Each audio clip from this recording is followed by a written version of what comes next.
Hello everyone.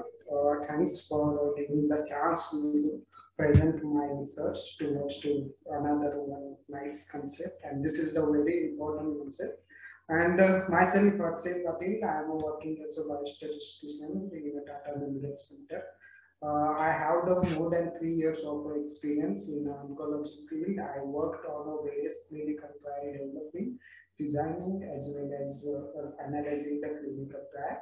I have more motivations to analyze and report phase 2 and phase 3 clinical trials. So I used to do the more the research for various phase 2 and phase 3 clinical trial. So when I used to means design a trial at the time of designing of a trial, I used to face the various basically issues. So one of the most leading issue is in a clinical trial that's defining the effect size, and that's why my topic of today's discussion topic is a study to deviation of effect size assumed while phase 3 designing control, phase 3 randomized control designing trial. So one of the leading concern related to effect size, we need like clinical judgment, means clinical judgment and clinical experience as well, and we need at least some basically published evidence, otherwise there's some data on our research question. So first, when we started to design a clinical trial, we have this concern. So how we can find out and why there is a deviation? So this various question I am going to target in the today's basically our discussion. So first of all, I will start with my background, and in background, a key of component of the designing of a clinical trial is a sample size and justification. If there is a too few participants in the clinical trial may not result statistical significance even if there is a true effect. Conversely, having too much participants could result unethical practice also. For example, randomizing unnecessary number of the participants to treatment which could be shown inferior or harmful earlier and delaying the result of the study. So always in a basically when we used to design a trial, so that time sample size is a one of the basically stage. There we used to find out the number of samples we need to in our trial. That's represent the powerful results from our study. So if we have the larger sample size, so that's is ultimately giving the cost, adding cost, unnecessary randomization, and ultimately is increasing the overall trial cost. So how we can avoid these basically problems? So the sample size is a huge, sample size is a basically small. Otherwise, if sample size is a moderate size, so how we can find out this basically solution for this question? So that's basically I will give the solution with the various with very new statistical concept, and it's not traditionally used.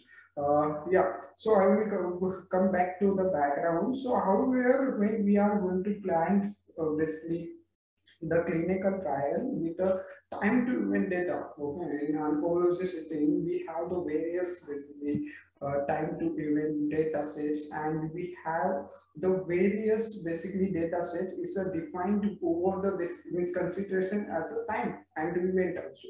So that's a different kind of data, and there is a process of estimation of a sample size that's also different. So how we can basically find out the best effective basically effect size, that's a represent a good sample, and that's a gives us the more precise basically estimation of a sample size.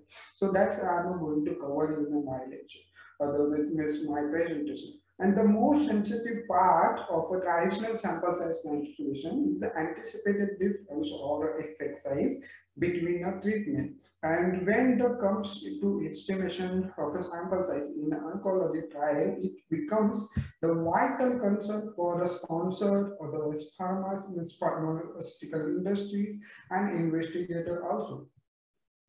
Because of this disturbance from censored data, definition of information time, it becomes major basically question in means oncology clinical trial.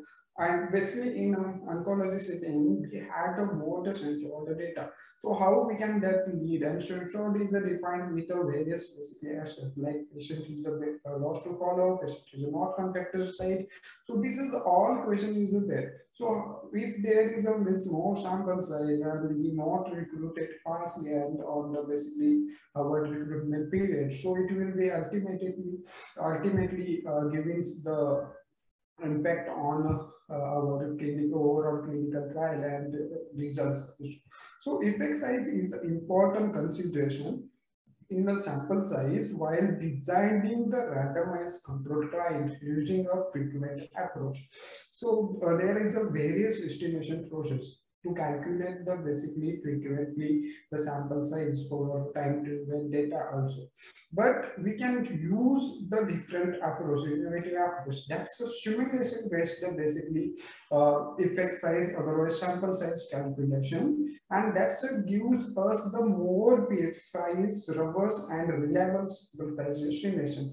When analytical formulas are not available, so we can go with the simulation based basically sample size calculation, and it's a feasible way to estimate the sample size, means powerful sample size with basically reliable numbers in oncology clinical trial. So for this, I basically took a small data for like 2 years, and journals I considered the all the basically leading journals in oncology setting.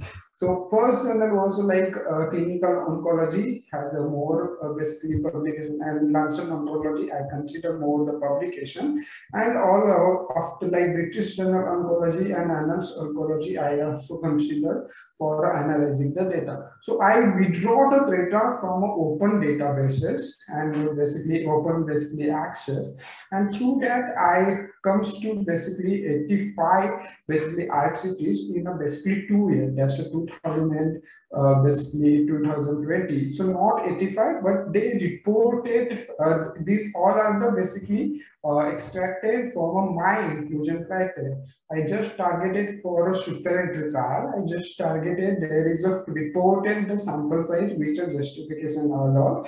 There they used the basically previous evidence and clinical experience for estimation process. Then exclusion is a basically for this research, those are the sample sizes of not report and non-English. So for this, basically, I means for this means my research, the more main basically mode is to calculate the standardized effect size for the observed and targeted.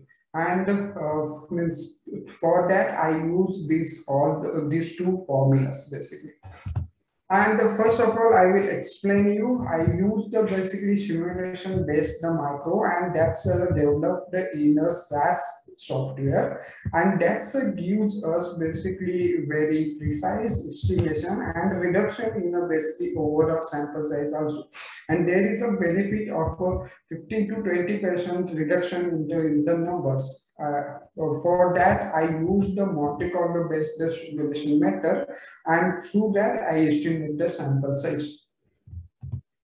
So this is the micro. I just provided to you to how the micro function is there. So this is the function I basically described here. So I will just let me go through basically the my results. So you people get a more the idea about why basically this research is important and how it's contributing for any clinical study to think about the effect size estimation and how we can basically improve the basically frequent approach and use the innovative basically approach for finding the numbers that represent our population. So here I used basically data from a various journal and almost 994 unique study I got and from various keywords.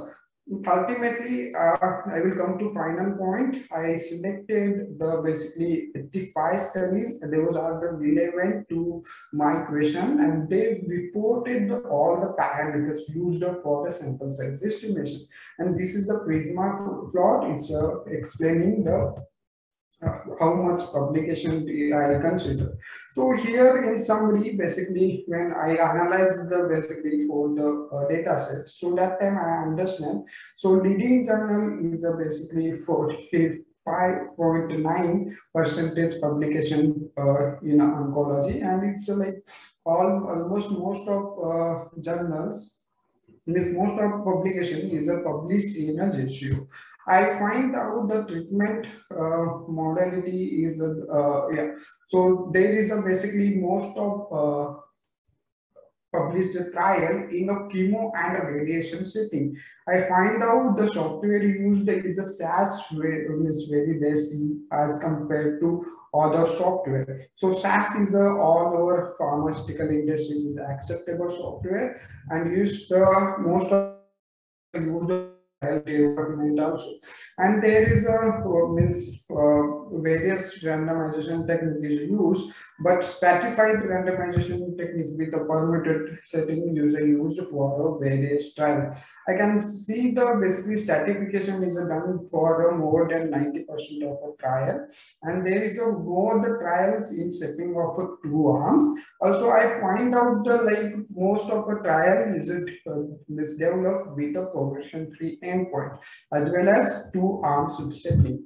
Also, I find out the where few studies are like considering the HR, and that's the effect size measurement in an oncology clinical trial for developing the trial. And in conclusion, I find out the basically 52 means uh, studies are represented non-significant result. So I will just come to my basically main point, that's a standardized effect size and study conclusion. So through that I observed, so I will explain you first what is the basically true this criteria. Observed when we are developing the trial, whatever the we observed from a various our clinical experience, otherwise data set. So that's what observed basically our target means effect size. And what's the main targeted after the clinical trial published? What's the ultimate result from our trial? That's a targeted effect size. So here what I did specially, I find out is any basically difference. Those are the studies coming significant and observed and basically targeted effect size. So that time I find out means there is a significant difference in a targeted and non-targeted means the targeted and observed effect size in terms of a study conclusion and not significant study conclusion.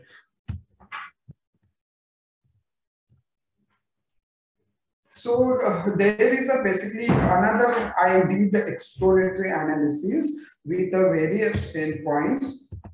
Various basically subgroup analysis, when we used to basically assume the basically effect size on the basis of the HR, that time we will get a more basically accurate result. And if you not consider the HR in a basically trial design, so that gives us the basically estimable effect size. Another I findings I find out from this result, if of means there is a no much difference for on the basis of means hypothesis and standardized observed and targeted effect size.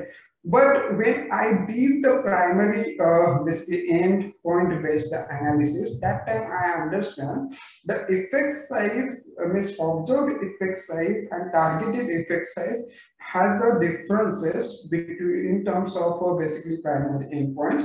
I see the for this DFS, that's a disease free endpoint, there is a difference in the calculation of basically endpoints. And there is a one basically major finding from the research is when we used to consider the PFS, that's a progression-free survival, as a surrogated endpoint, that time we can see the equal basically, and it's like acceptable observed and targeted effect size is considered for various trials. But when I jump on to find out the deviation from various studies, so that time I basically plot the forest plot on the with a 95% of the confidence interval. That time I realized 32 majority of studies are reported are not following sorry, 32 basically studies, majority of studies are not following in a targeted basically effect size. Means observe there is a deviation. Means 32 basically studies has a deviation in terms of observed and targeted effect size.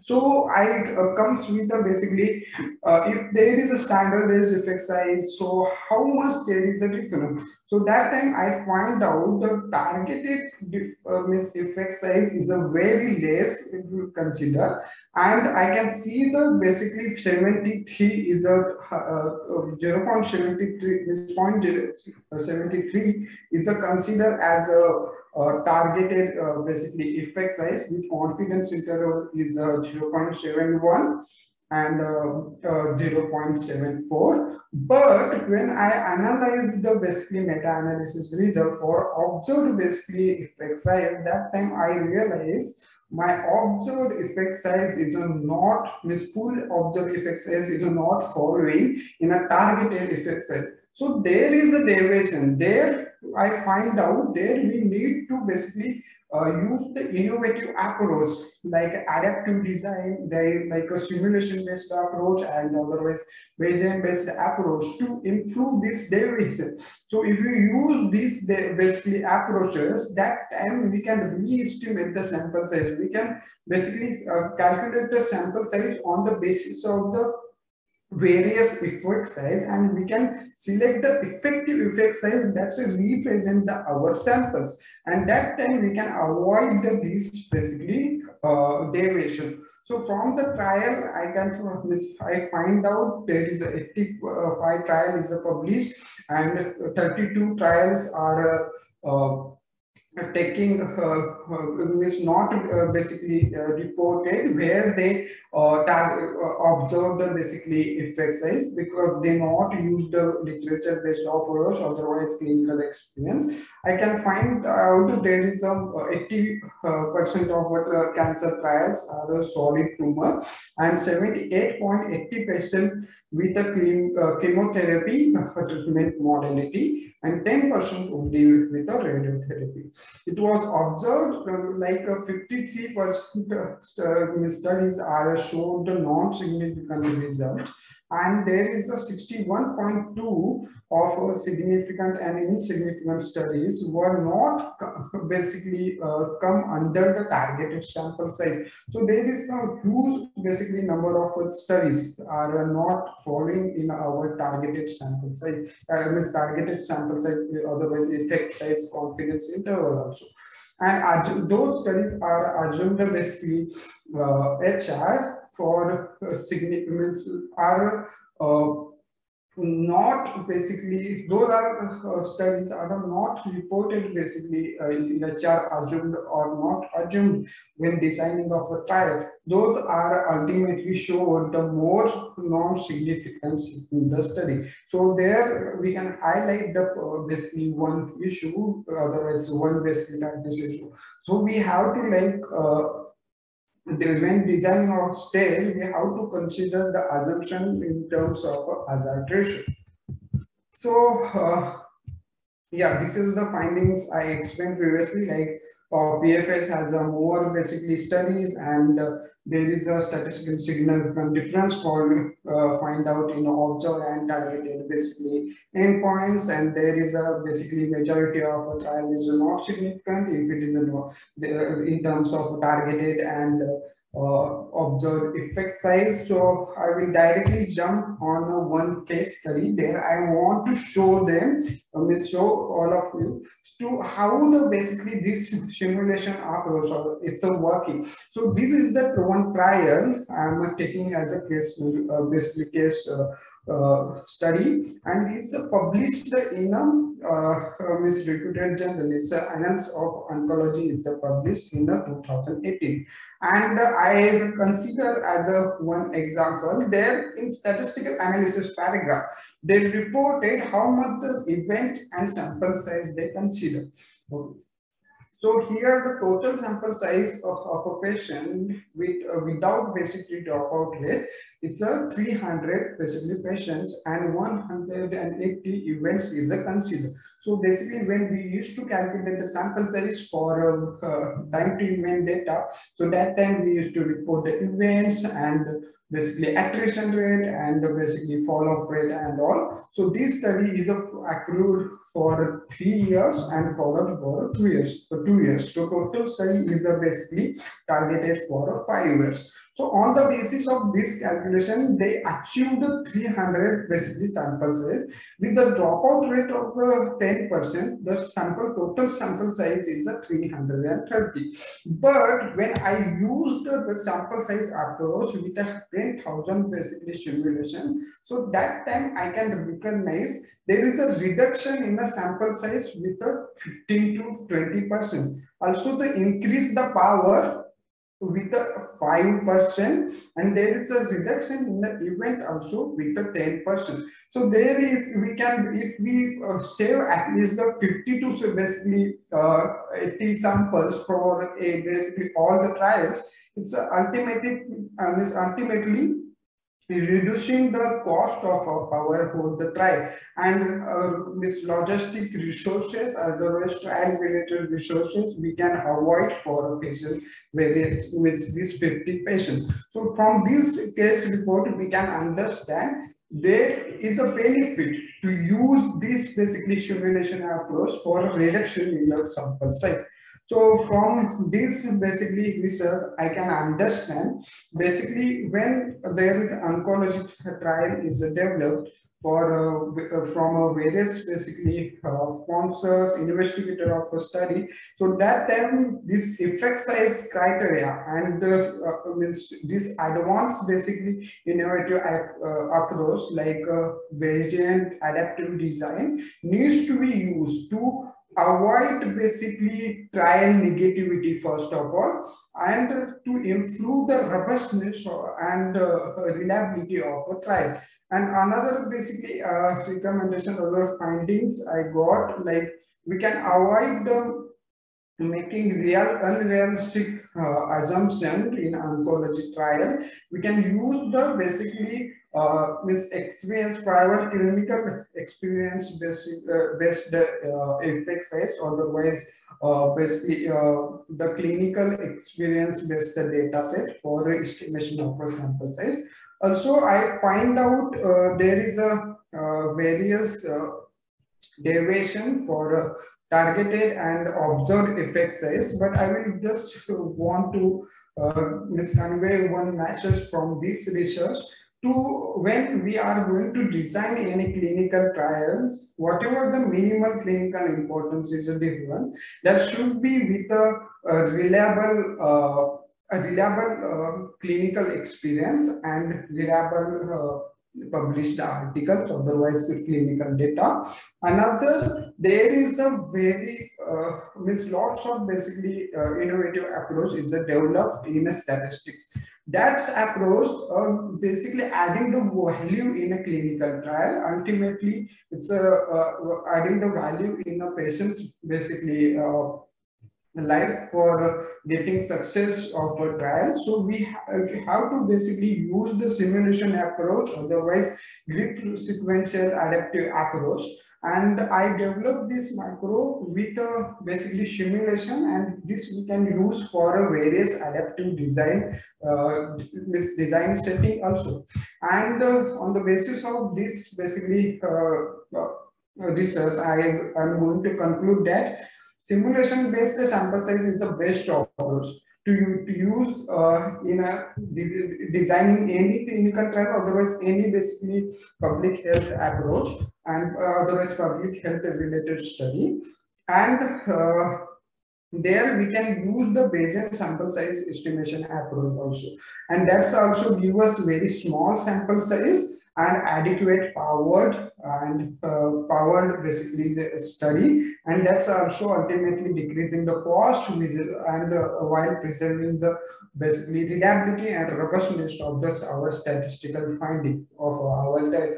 And it is recommended to basically the when we are find out the effect size, there should be the transparency, and there needs to be used various published basically randomized controlled meta-analysis. There is another basically innovative approach that's basically network meta-analysis that's recommended to use for finding the effect size and calculation. I am strongly recommending the simulation-based approach, and that's gives us very reliable and robust basically sample size as compared to frequent approach. And there is a from very consultancy that's working more for a simulation-based approach, and they have various basically trials results with the simulation based approach, and showed very less basically they showed like near to 50%, 50 to 60% reduction in targeted sample size, and they have the softwares developed for simulating the whole trial. So with the simulating technique, we can simulate the whole data to understand how the trial will be conducted, how the basically trial result will be shown, what are will be the difficulties will be there, how the disease will be work behind the trial. So this all we can do with the simulation approach. So this simulation approach we can use to develop the data for means blinded data for a clinical trial to see the basically reliability of our trial before the investing any basically clinical studies and clinical trial. So that was my presentation, and thank you so much for your attention. If anyone have a question, please ask me.